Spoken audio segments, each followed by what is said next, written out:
Good morning and welcome to Entrepreneurs Hour, right here on WRFR 93.3 FM.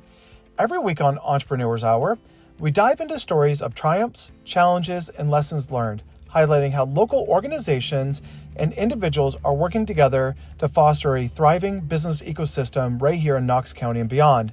Whether you're starting a business, growing one, or supporting the local entrepreneurial community, this show is exactly for you. Hi, everyone. My name is Chris Austin. I'm your host and president of Ardea, proud sponsor of this show. Ardea is located in Rockport, and we help small businesses and nonprofits with bookkeeping, large-scale accounting, payroll, payment solutions, and tax services. I'm also the president of the Rock Coast Entrepreneurs and a member of the NSBA Leadership Council, representing Maine small business community on a local, state, and national level. I created the show to help entrepreneurs navigate the complexities of running a small business by providing a platform where entrepreneurs can share their journeys and highlight some amazing partners in our region, showcasing the impactful ways they're helping small businesses and entrepreneurs succeed.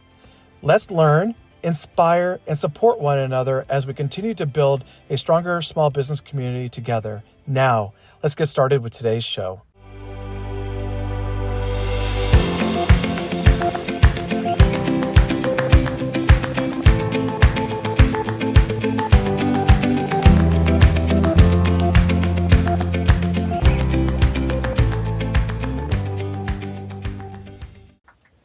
Good morning. Happy snowy Tuesday.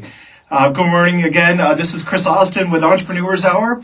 I'm really excited to introduce today's guests. We're going to be talking about friendship today, business, and the art of balancing it all.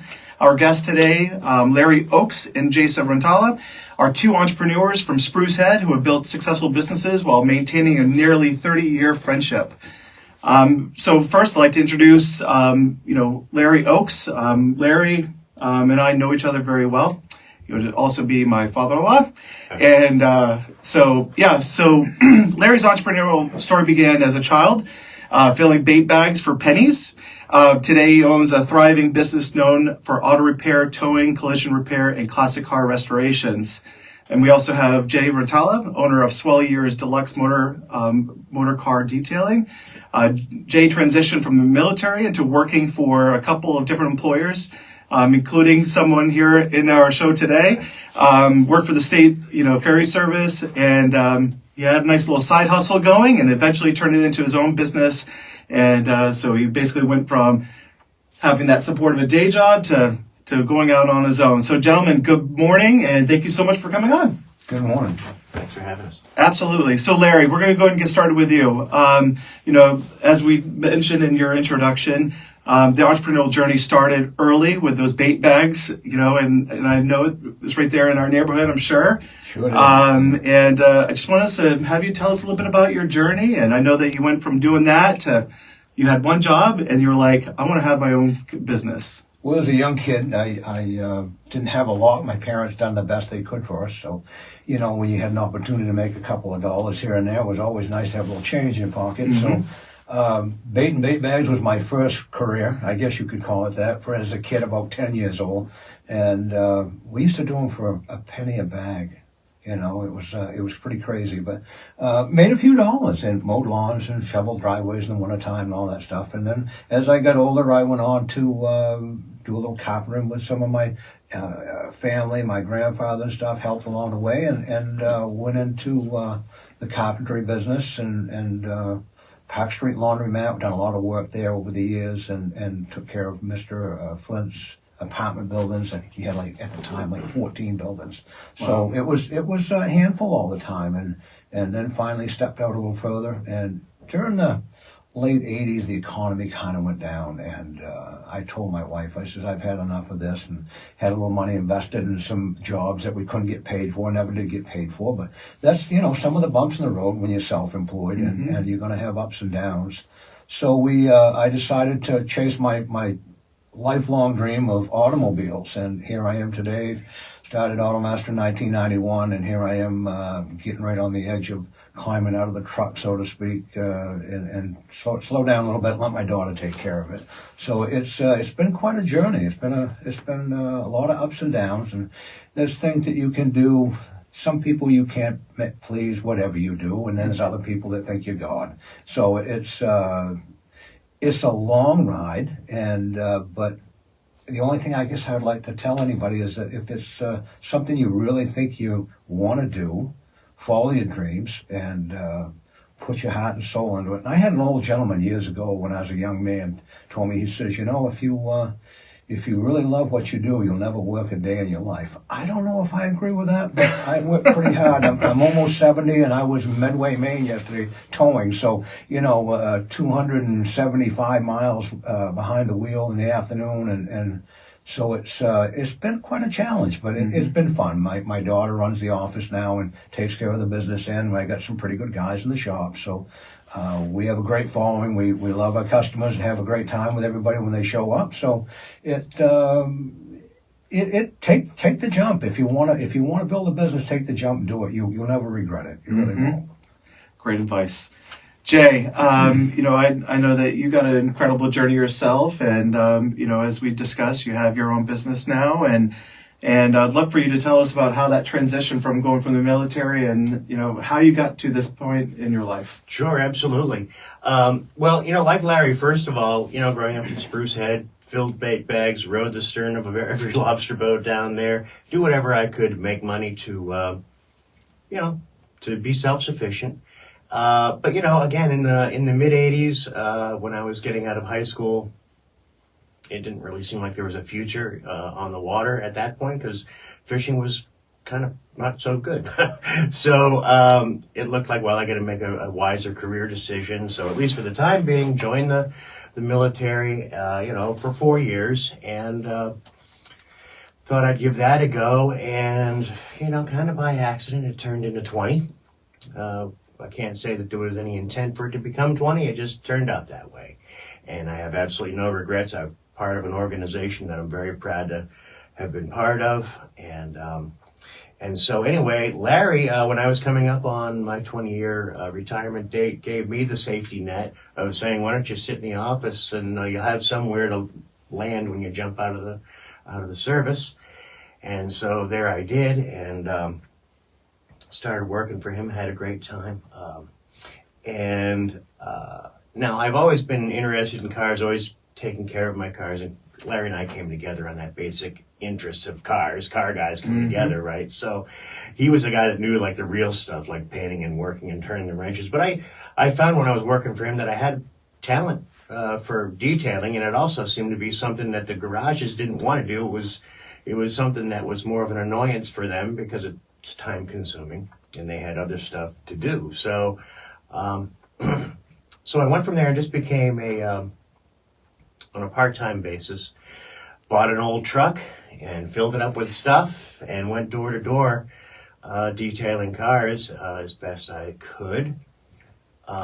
In Maine, the weather is a kind of a consideration when you're detailing cars. Even in the best months, even in July and August, you're not guaranteed it's not going to rain that day. And so, I had to think about, okay, I really should have a permanent shop. And that doesn't mean that I haven't kept a few of my remote customers, but they're ones that have collections or, things that can't easily be moved to my shop. So in any case, in 2014, I bought my house and my shop facility, and it's been growing little by little every year. So I have no complaints. Everything's good. And you went full-time in 2022. Full-time in 2022, that's right. I was working on the Maine State Ferry for 12 years before that, and that was a week-on, week-off situation where I could fill my alternate weeks with detailing. And then the day came, quite literally, where I just couldn't be in two places at the same time. And I was starting to dissuade clients because I was booking out so far that people were saying, well, I guess I got to go somewhere else. And so I jumped in the deep end of the pool and said, okay, let's do this. Yeah, that's awesome. No regrets. And, when we're talking about doing business in Maine, it really is a small community, and it's really cool to be able, and that's why I had both of you on, is because how our lives can intertwine, and next thing you know, you create these relationships that create this pathway that you had no plan for, and here you are today, friends and with two businesses that are successful, which is awesome. So I got questions for you both. We're going to start going into building and balancing friendship and business. As we talked about, you guys have been friends for nearly 30 years. So how did you first meet, and how quickly did you guys determine, wow, we have a lot in common? And I think that you kind of talked about it a little bit before, but... Yeah, well, I can take that if you don't mind, Larry, because off, I remember the day like it was yesterday. My wife at the time had taken her car off into the Willy Wax, and I was out of town at the time in attending a training seminar or something like that. And so in any case, came back and everything was fixed as if nothing had happened. And she came clean and said, well, I wrecked the car. It's all fixed now, but... And, this is the guy that did it. So I went down just to express my gratitude for taking care of her while I was away. And then walked in and saw his 65 GTO. I think I rolled up in my 64 Dodge at the time. And so it was like right there and then we decided to sit down for coffee. And it was, I think, pretty immediate. Yeah, friendship from there on. Mm-hmm. Yeah, absolutely. Yeah, and when Jay was contemplating his jump from the ferry boat to his detailing business, he brought it up to me, and I could tell there was some concerns about losing a paycheck, and all that stuff. And I said, Jay, what's the worst can happen? You fail, and then you go back at the ferry boat and say, geez, I'd like to have my job back. But I could see that he wouldn't fail. He's that kind of guy that he's going to jump up in the morning, put both boots on, and get after it and get it done. And I think he's doing all right. I don't think he's lacking for too much. No. Yeah. Now, with that friendship built, over the years, you guys also started doing a little side projects with each other. Can you tell us a little bit about that, Larry? We did. Because you guys are car guys. Yeah, we're car guys. So we started looking around and buying a few cars here and there, and had a lot of fun doing it. We chased all over the state of Maine. We'd get up early in the morning, have a cup of coffee, and get on the internet and start looking, see what we could find. And I'd call him at 5:30 and say, I found this one in Winterport, or we found it in Lewiston, or we got to go to Ellsworth or somewhere, And we found some pretty cool cars. We had K-Code Mustangs and 65 Fastbacks, and I can't remember all of them, but we've had a lot of fun doing that stuff over the years. And we always made the comment when we're riding somewhere, we'd ride by a cemetery on Route 1 or somewhere, and Jay would that's the end of the line right there. And I said, well, we better make the best of it today then, because it's, so we always had a lot of fun. We was in either in the tow trucks or the pickup truck with a trailer behind us, one or the other, and we covered a lot of Maine looking for cars and had a lot of fun doing it, and then working on our own cars together. I remember one night he had his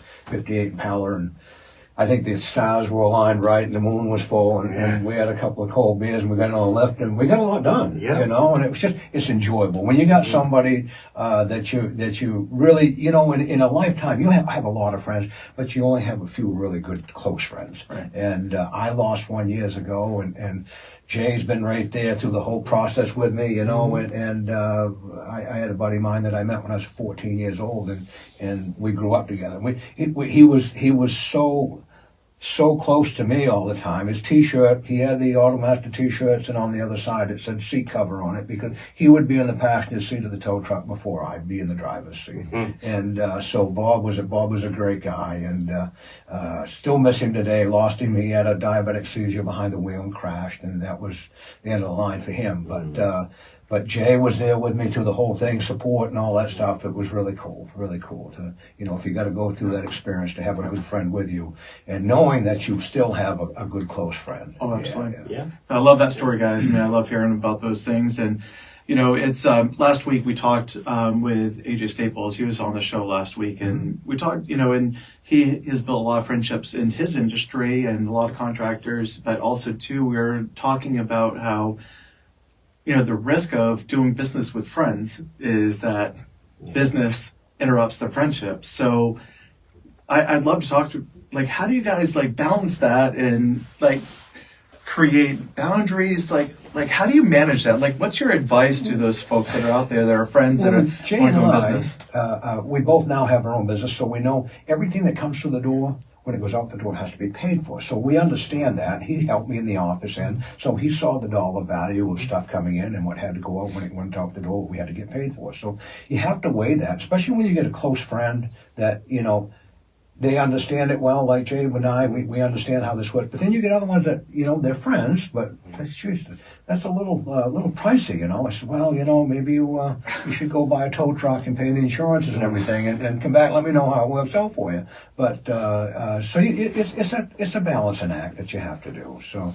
Yeah, and also we collaborate. I mean, he isn't, it's not just the business relationship between us. He's a resource for me. I have a lot of people that come into my shop and say, I see that you noticed that I have a scratch or a ding or a dent, and do you have anybody that, and it's very useful, and I think it enhances my professionalism when I can say, I got a guy, and he's right down the road. Yeah. And people like that. People like to, oh great, because people don't generally know, unless they're a car person.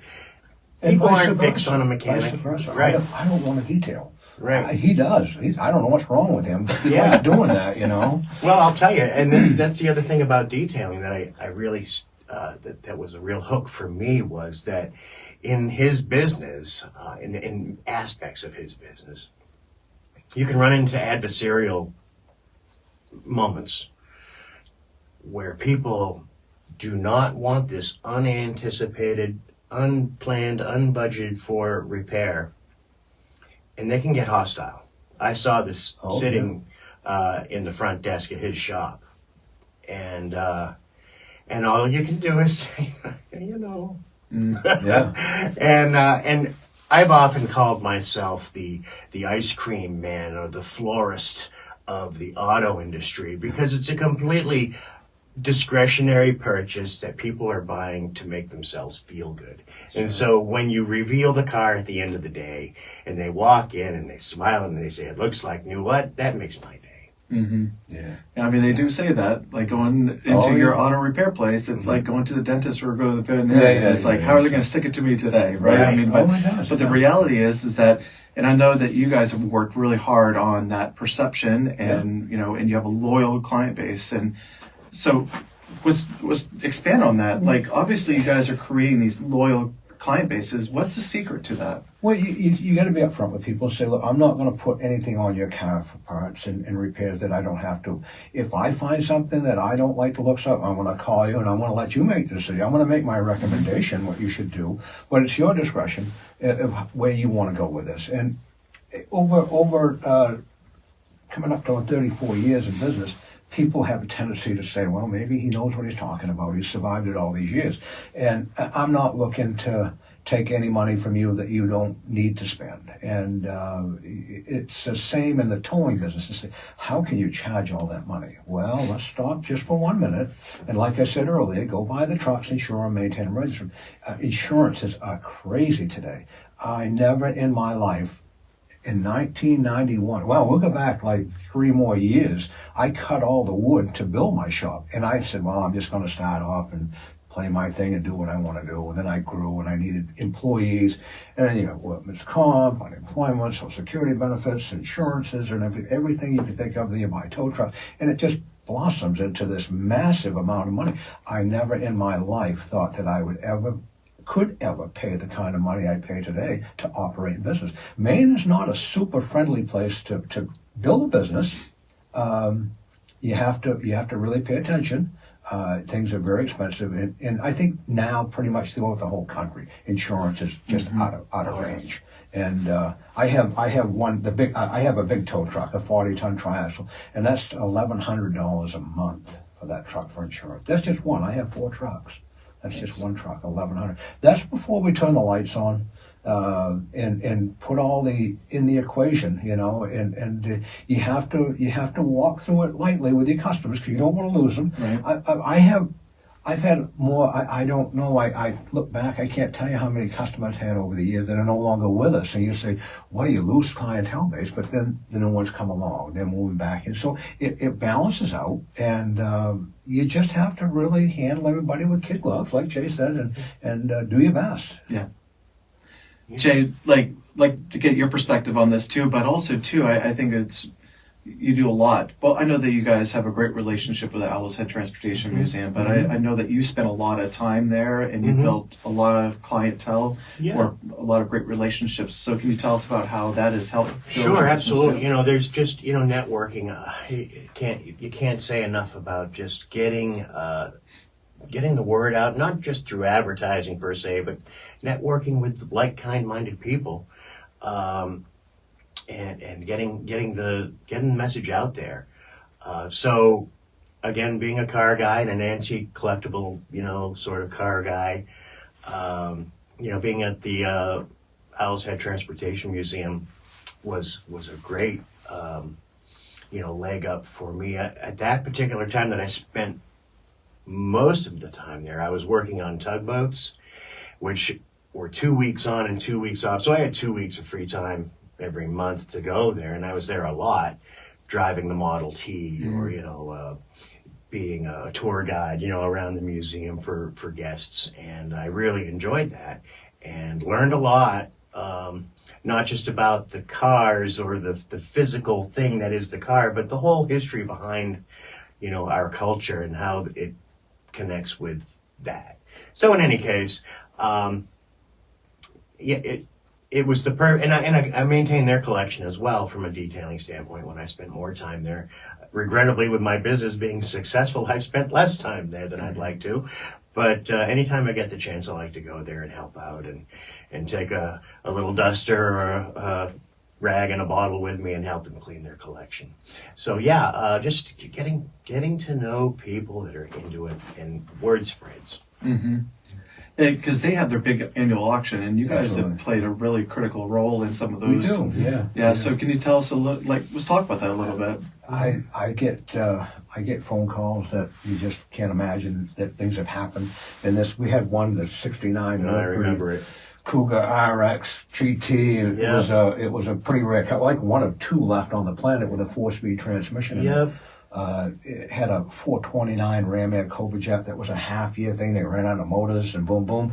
So they put these in, and this thing had spun a timing chain gear. And they called me up and said that we think we have a flooded carburetor. I said, well, is it blowing up on the vent tube or is it misting? Well, it's misting. I said, you don't have a flooded carburetor. You've got a timing issue. Well, how do you know that? I said, because I know. This is my time, 1969. I grew up in that era. And so I went over and I said, well, pull the distributor cap and I'll show you how I know this. Well, they turned the key over and you could see the rotor button would spin, then it would stop and it would jump. And then it would catch and it would go. So what they done back in 69, they nylon coated the cam gear. Great idea. We got a steel crank gear, a steel chain, wiping, getting sharp, and coming onto a nylon coated camshaft gear. Well, they prematurely failed because it just wore them off. And 50,000 miles. I think this had like 47,000 miles on this car. Well, this was on a Tuesday afternoon when they called me, and this is going on the auction block on a Saturday. Well, you know how hard it is to find timing chain and gears for 1967 428 Ram Air Cobra Jet motor, and have it ready to go back to them for Saturday morning. Well, I got the car back together and running Friday evening about 10:30. And I called Russ, the guy that was running Rockneck. Yeah, Rockneck. I called him up about 10 o'clock and I said, I'm taking the car for a ride. He said, don't put it out in the woods, whatever you do. I said, no, I won't. But I said, I'll have it there at 9 tomorrow morning at the auction. Well, that car, they figured that car was going to go for like $75,000. It went for $250,000. $250,000. Yeah. And the owner, he says, you have to come up on the stage. And he had me by the, by the neck and shaking me, and it kept going and going and going. And $250,000 car. Wow. And we've had some pretty cool stuff. I've had a 65 and a half Shelby GT 350 with 16,000 original miles, second owner car at my shop. And Toby Kennison runs the place now, and when they have a problem, they call me, hey, we're in a mess, can you bail us out? So I go over and figure out what we got to do, and I've also had some people that, Australia and all this stuff that I have been there to bid for, with Jay when it comes bidding time. It's kind of cool. They give you a credit card and they give you a limit. So we pick some cars that they like the looks of. They see the line. I go photograph them and I give them my opinion what I think they're worth. And Jay will look them all over and say paint's good and this and that and detail that up. We ought to be able to get this kind of money and it's pretty fun. Pretty fun when you go in there. And I get in there one day and I ended up spending almost 90 grand on a '63 Corvette. You know, so my wife and I we went over. They kind of pulled us in that night. Jay says, "Why don't you drive this over for us over here? We're going to move it." So he opened the door for my wife, and she steps in the passenger seat, and she's like, "Oh, we should have this," and we know we have it now. So, but it's a lot of fun. The Owl's-Head Transportation Museum, I would highly recommend if you've never been there. And there's so many people in this area never even have seen the place. To just take a Sunday afternoon or a Saturday and go down and just look around. There's some pretty cool stuff there. Yeah, very, very well put together. And it's like a diamond in the rough because people just don't know about it. It's an amazing space for events. You know, I know that we've done networking events there. I've been to a couple of funerals there. You know, and they just put a big addition in the airplane facility and workshops and stuff, paint booths, and all kinds of stuff. Yeah, it's a great. Yeah, great well, facility. they're hugely involved in STEM education. You know, science, tech, engineering, and math. I think it stands for during summer. Like during the breaks. Yeah, they have the kids. So I think that they're, so that's been a huge advancement, I think, for their, popularity. And they're a great asset to have in the community too. For a lot of people, they do a lot around the area, and for me, that they've been a big help to me too. So because they get me out, they call this guy. He's our guy to go to. So so it's worked out well for us. Yeah. Larry talks about that Cougar we just a minute ago. We both were affiliated with that, and we both were affiliated with a lot of the things that Mustang you talk about. Right. Obviously, mechanical and detail sides of the house, but when that Cougar started having problems, again, I am a car guy. And I happen to be on the car next door just wiping it down, and there's a team of people under the hood, and they're all couldn't come to an agreement of what was wrong with the car, but I was behind it. And I heard a very non-rhythmic ratting. Radical, yeah. Even if a car doesn't run right, even if it doesn't start at all, the starter will make a very rhythmic tone out of the tailpipe. Be like, bum, bum, bum, bum, bum, bum, bum, bum, bum, bum. And this thing was not. It was just making every kind of horrible noise it could, and it wasn't even firing. And I was like, valve train. They're like, oh, you're just a silly, stupid detailer. You don't need to tell us smart guys what it is. And I was like, okay. Well, when I showed up there to look at it, they said they wanted me to fix it there. And I can't have 10, 15 people breathing down my neck while I'm tearing this engine apart. So I finally convinced Win. I told Win he could come sleep in the break room in the shop if he wanted to, if he was that afraid of me having the car down there. And everybody finally said that, the car will be fine. And when we put the timing back together, we had discovered after we tried to fire that it had bent push rods. And what am I going to do? It's a Friday night, and I got a big block Ford motor and push rods, and I'm scratching my head and I'm trying to figure out. I'm calling Steve Clow, and I'm calling all these guys that I know that might send me in the right avenue. And then I'm like, hello, wait a minute. I got a 1965 Thunderbird out there with a 3.9 in it. All big block Fords had the same push rods. So we're out there with little headlights, and Woody, my right-hand guy at the shop there, Woody and I were out there, and we're ripping the push rods out, put them back in, and boom, hit it, and then it was hammering perfect. You couldn't get any better. So that's awesome. The 1965 donor push rod put us all together and got them going for a Saturday morning. Yeah, that's fantastic. Guys, we're going to switch into a little bit more, and this is the juicy part of the conversations that I'd love to have, because we have entrepreneurs that are listening, we have students that are listening, the future entrepreneurs are, they're doing some great stuff and they're listening, and it's so important to share some of your experiences to pass along to that next generation, as you kind of started with, Larry. So, Larry, what's one lesson that you've learned from growing Automaster that you can think every entrepreneur should know? Don't ever give up. And like I said, if you love your job, get in it every day and go. And you're going to have days just like, what am I doing? But just keep on plugging. You won't regret the end, because the reward is so great when you get to the point in your life where I am that you can honestly say I've succeeded. So don't let that get away from you. Keep a handle on it, and just think positive all the time. There's days when my daughter probably hates me because I rant and rave so much in the office, and I'm sure she comes home and tells you. But that's just me. I'm that era. I get old and grumpy, but I still got a grin on my face when I walk to the door in the morning, and I enjoy my business. I don't think I ever want to fully retire, but I'd like to take a little more time than I got now. I like getting in my tow trucks, and I can go for a ride. It's just me. I have no friends with me. I can enjoy the ride. I can clear my head. I put a little cowboy music in and crank the tunes up and enjoy the day. And that's pretty good when you've got a regular grind job where you're there 8 to 5, and it's the same old routine day in, day out. And that's great. Some people, they're very happy doing that. That's not for me. I've never been that kind of person. I've always wanted to do my own thing, and I finally succeeded in it. I think I found the right avenue back in the 80s when I put my business together, late 80s, and opened up in 91. So that says something. We've been around a long time, and I'm sure that you can talk to people that say, oh, I wouldn't call them guys, but, we survived, and you're going to run into that in your life. Whatever you do, you're going to have people that you cannot please, and I don't care who you are. And Jolly John, remember Jolly John? I remember the stickers as a kid. I think I remember something about Jolly John. If you haven't filed bankruptcy at least a half a dozen times in your life, you haven't been successful yet.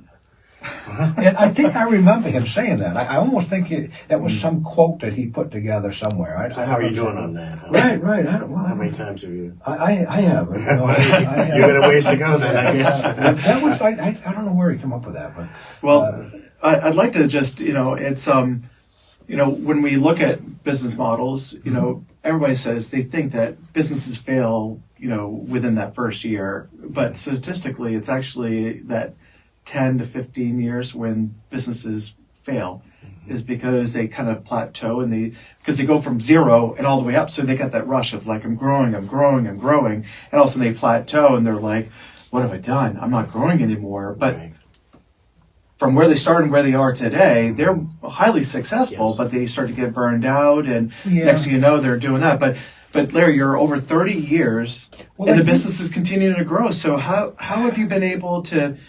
How have you been able to do that? Focus on what you do best.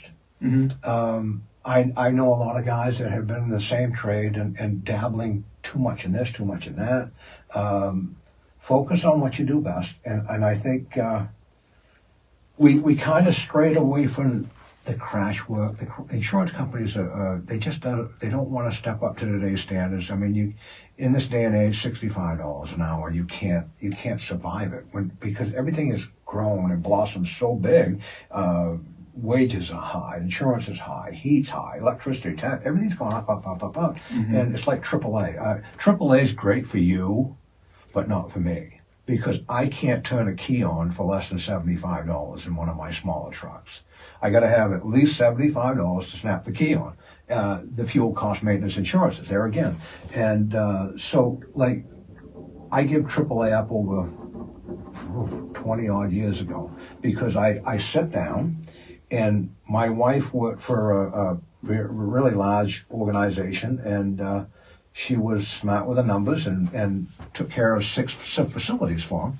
And so she helped me put this program together, and we figured out that I'm not making money, which you see $8,000, $9,000, $10,000 come in a month for a check from AAA, she said, oh, okay, that's a good chunk of change. But when you do the math, when you break down the cost, the maintenance, the fuel, the employees, and when we got all done, I had to take $50 and $100 out of my pocket to break even. So I said, well, I guess that's the end of that. We're not going to do that no more. And so you have to really pay attention to your money and watch your business, watch your area, watch everything around you. That to be competitive, you have to be competitive with other garages and stuff. And I think it's and build a good relationship with your customers and Don't worry about a $12 inspection sticker. Just give it to them. What's $12 today? We're gonna give you free inspection stickers this month, and And that means a lot. So it's just little things like that. Pay attention, look out for everything that's going on. Yeah. Yeah. Jay, you went from, basically like a side hustle to a full-time position. Right. And, that was 2022 when you went full-time, right? Yep. And that must have been, it was terrifying for you, I'm sure. Like for many people, making that leap of faith. Right. Getting rid of the automatic, or the security blanket of regular employment. Right. So, just talk about, how do you, tell the listeners that are out there that have that side hustle, they're thinking about making the big leap. Yeah, and I tell you, I've never looked back, and now we've just passed the ferry terminal driving here, and it's almost surreal to think that I worked there. It's one of those situations, not that there was any animosity whatsoever. Like I said earlier, I made the jump just because I couldn't be in two places at the same time. However, now I've been doing it, and it feels like I've been doing it all along.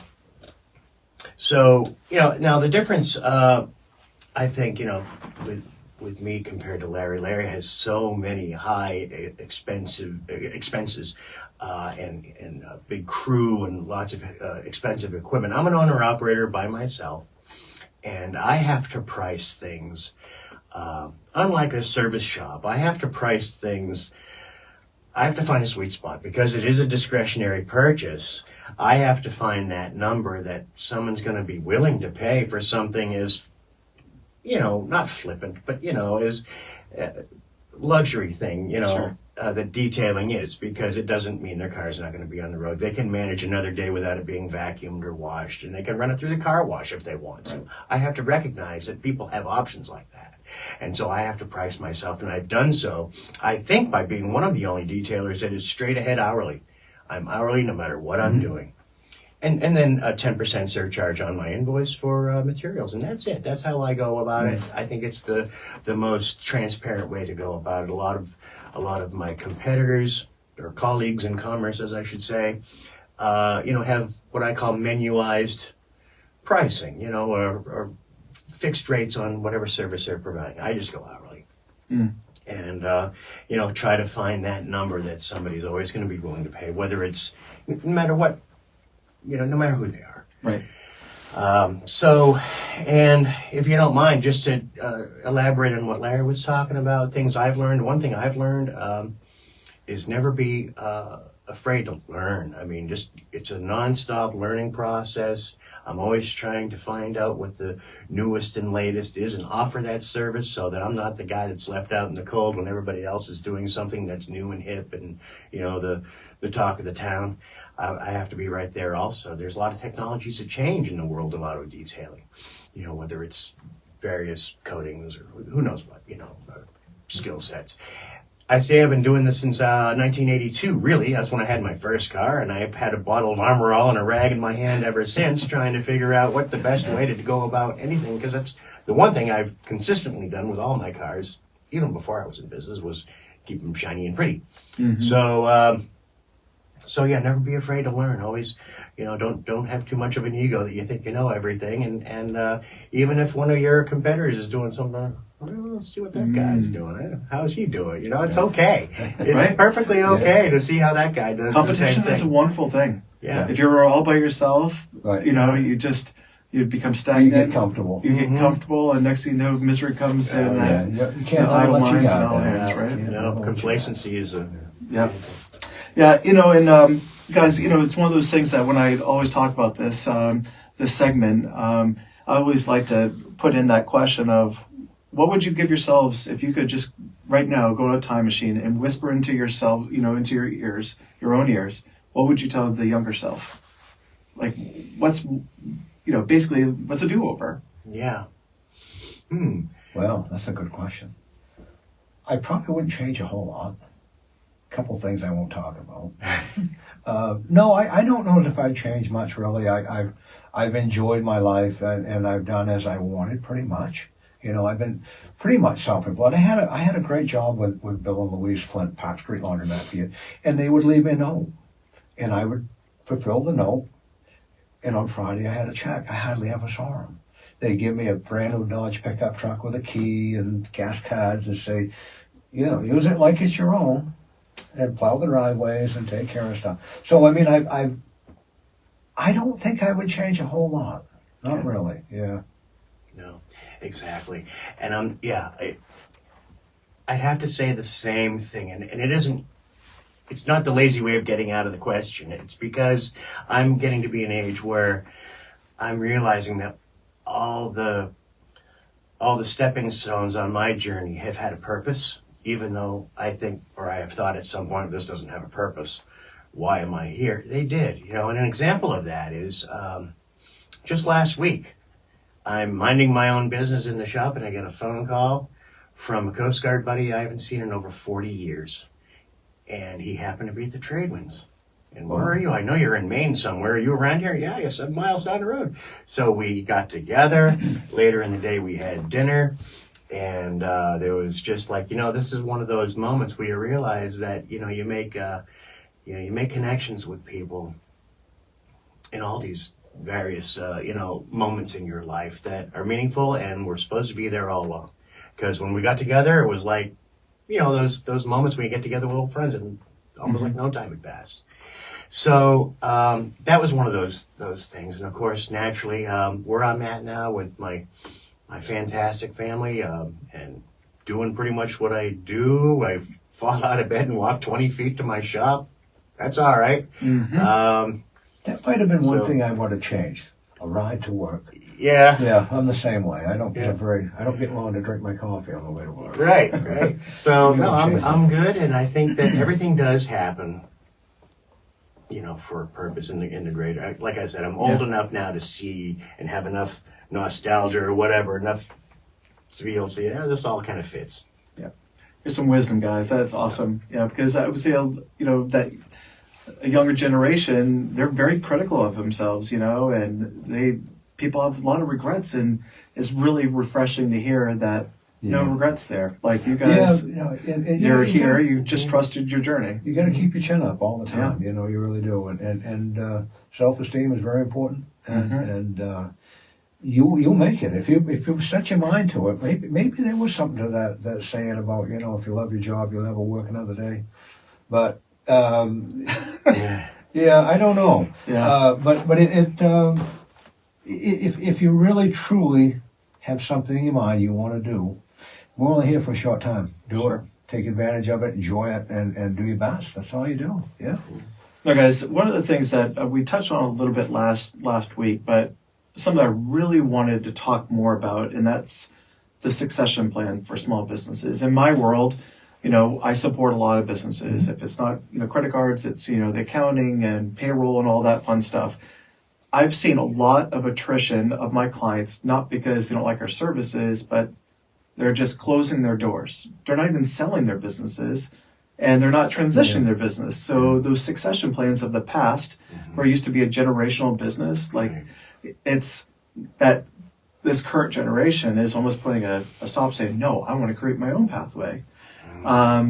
And you guys have two different types of businesses, right? And I would love to get your perspective on the succession planning for your future. So, Larry, what does the future of Automaster look like for you? Well, my daughter and I have talked, and she seems to come across that she wants to keep it alive. She's very good at what she does up front. She's like, Dad, we got to get in the truck. Yeah, I don't even talk to people anymore. But, she's got the front window very, very good. She's got it covered 120%. And people think the world of her when they walk in the door. They fall in love with her. She's got a very infectious smile, and she does well with it. So, I kind of want to step back. I don't think I ever really want to quit. I don't want to sit in the recliner and get old. I want to stay young as long as I can. But I guess my biggest thing was hers, you got to pay me something. I got to have a little bit of money, but it's pretty much all here. It's all bought and paid for. Use your crew good. Make sure you take care of them, and they'll take care of you. So, and I've been kind of preaching this to her, and there again, she probably doesn't want to hear me say that, but there's going to come a day when I'm just going to not show up, and I hope she keeps it going, because I can't even begin to tell you the hours I have been putting in my business to make it successful. And it would make me feel good to see her do that. Mm-hmm. Yeah. So that, I guess that's my route out right there, and Yeah. and I'll just ride off in the sunset. I hope. So Jay, as you talked, you're a sole operator. Mm-hmm. It's one of those things. I know you have a good sized family too. Mm-hmm. So what's your plan? Okay, What sure. does that look like for you? Well, first the plan starts with filling the calendar up with jobs. And as I do, then I'm out there doing it all. And I'm at the very tender age of 58, but and Larry will chide me on this when I complain about an acre of pain. And he'll say, wait till you're 70 or wait till you're... Yeah. And he's done this ever since for the last 30 years. Sure. And that's ratcheted up all along. But nevertheless, so if something stops me, God forbid, it might be a physical thing. But so far, so good. I, of course, would love to get to the point where, I could expand and, hiring something in my job is very difficult because I have very high standards. And these are, it's an appearance thing. So it's not about whether a water pump is fixed. A water pump is either fixed or it isn't, right? On a car or, a repair is made. There's a lot of people that have different ideas of what a detailed car is. Right. And so I would love to find that young guy or girl that, at some point when I was, too busy to do everything by myself, that, to grow and maybe get, other locations. That's always in the back of my mind, getting a second location. But right now I'm just working on the first location, keeping the calendar full, and watching my arthritic hands and elbow. Yeah, but bigger's not always better. No, I Keep know. that in mind, No. and that's a little. I've grown my business to its max. I don't want to go any bigger. If that would be one thing maybe that I would have done differently, is start big to start with. But I'm happy where I'm at, the place I'm in, and so. The more you do, the more it costs, the more headache that's involved, the more management that it takes, and so it's there's a window there. You don't want to step outside of it too much. Yeah. Yeah, I mean, planning for the future is really, really important, right? The reality is, at some point, there's going to be a change, it's really refreshing to be able to hear how transitional, with family is great, but also too just peace of mind that you're good when the time has come, and you're like, I'm all set, Right. And I would just say is that just if you're out there and you're thinking about selling your business, there could be an employee too. So what we're finding is generations that people just don't want to continue. There would be like, mom or dad, that was your dream. I have my own dreams, right? The mom and pop business is there's not many left. Right. I don't know how many's in the area here, but I mean, there's a few of us. And I never thought I'd be one of the mom and pops, but here I am. Your pop. Yeah, and it's you look at it and you look at the community and you how did I make it this long? And I must be doing something right. Right. But there's always a bump in the road, but you just, like I said, you keep struggling along and you get through it. But we got electric automobiles, coming up. I don't know. Maybe they'll fare out well. I don't know. I can remember when the Toyota Prius come online. Oh my God, an electric vehicle. Mm-hmm. Wow, I don't want no part of that. Well, they've proven themselves, and they've done very well. Full electric, I don't know. I saw on the news last year a lot of people slamming the doors because it was too cold. The cars wouldn't run, and they were almost in the process of denting the door, kicking the doors in on the Teslas because they wouldn't run. But I don't know. I guess eventually they may get that figured out, so it's a good thing, and probably won't be my era, but I got one guy that's, how old he is. He loves that stuff, electricity and solar panels off the grid and all that stuff. So that'd be right up his alley. Who knows? Maybe he might hang around along and keep it going when the electric cars come in. But I don't foresee that to be any time soon. Maybe next month, not this month. Right. Yeah, one day at a time. Guys, I would also just say is that I think that you've, in the last couple of years, I've seen you both increase your presence online, through marketing. I call it marketing, but also it's educational. So when you're doing your Facebook lives or your Facebook That's posts. my daughter doing mine. Because for me, I wouldn't have a cell phone if I didn't have a business. So that, Right. You know how I am about cell phones. And so it's her era. It's not mine, it's hers. She's the one that does all that. But I would never guess that because you guys are passionate about it and you guys have a lot of fun as a viewer of both of your videos. Oh, yeah. When you guys are posting those up, it's educational. It shows your passion as well, and it creates also a connection with the audience. So do you think, what do you guys think of that whole thing? Is it weird? Because there's a lot of people that haven't done that. They haven't taken that step to record themselves like a selfie and take a video of themselves. It's awkward as hell at first, right? I think it's pretty cool to show what we do in our shop, and we have some pretty cool stuff in there. We like hot rods and more so than the everyday fender bender, and we have some cool projects, and it's always fun when you get something that you don't see much anymore, and. That's there, and there again, Lindsay's like, Dad, let's do a video. Oh, it's okay, so I put it in my head, and she just stands there, and she gives me the thumbs up, so we go. So it's fun. We enjoy it. We have a good time doing it. Likewise. And not being the most tech kind of person, I don't say I'm non-techie, but I'm just not as much as my 20-year-old I would be the son is. non-techie guy. But I have to acknowledge that this is how people look for things, and so I've made a presence on Yelp, which is an online thing where people look for services, and I've actually got a couple customers from that resource. My Facebook page and my website and all those kinds of things. I always try to keep up, and that's where I do. I'm not as good as I should be at keeping those updated as often as I should be. And another thing that I've gotten on a number of occasions from prospective clients is, I thought you just did old cars. And the reason for that is because I think old cars are cool and I think they make a better picture and they're more fun to look at than your run-of-the-mill, modern driver-grade car. It's always more fun to post a Mustang than a Forester. I mean, no offense to Foresters because they're great cars, but people like to look at old cars. But that might be my undoing because I'm getting a lot of people say, I thought you just specialized in antique cars. And so I have to correct, oh no, my bread and butter is on ordinary everyday cars. And yes, I do specialize in antique cars. There is a specialty component to some of the older stuff just because of the paints and the materials that they were made out of, but hey, it's still four wheels and a seat. Right. Yeah.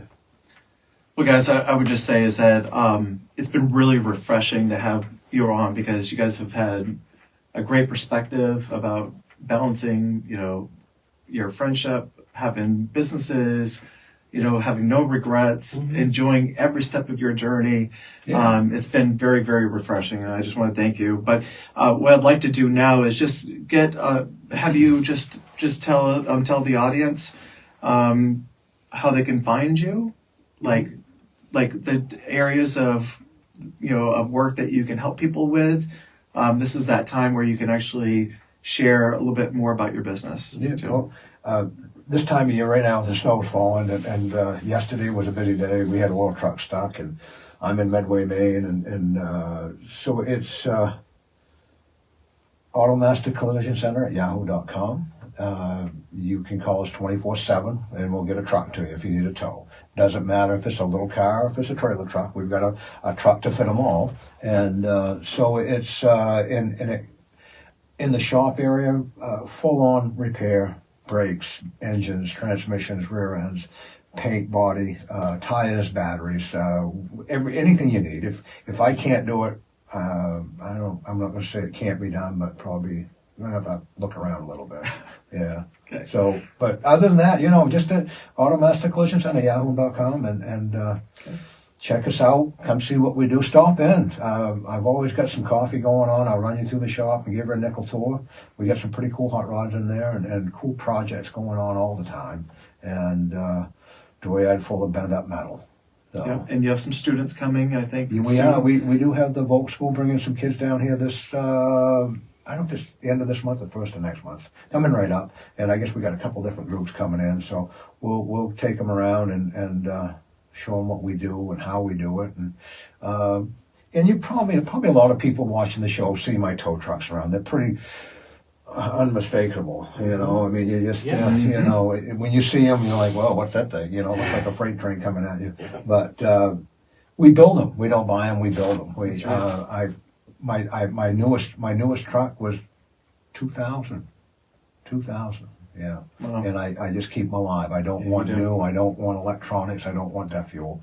And I get in my trucks and I'll go anywhere you want me to go in the state of Maine. And I do not even. I'd go to California. Wouldn't even think twice about it. Taking my trucks. I know it would get me there. Yeah. That's awesome. Remember when he got that 2000 truck brand new, and he was proud as a peacock. Got it right from the showroom floor.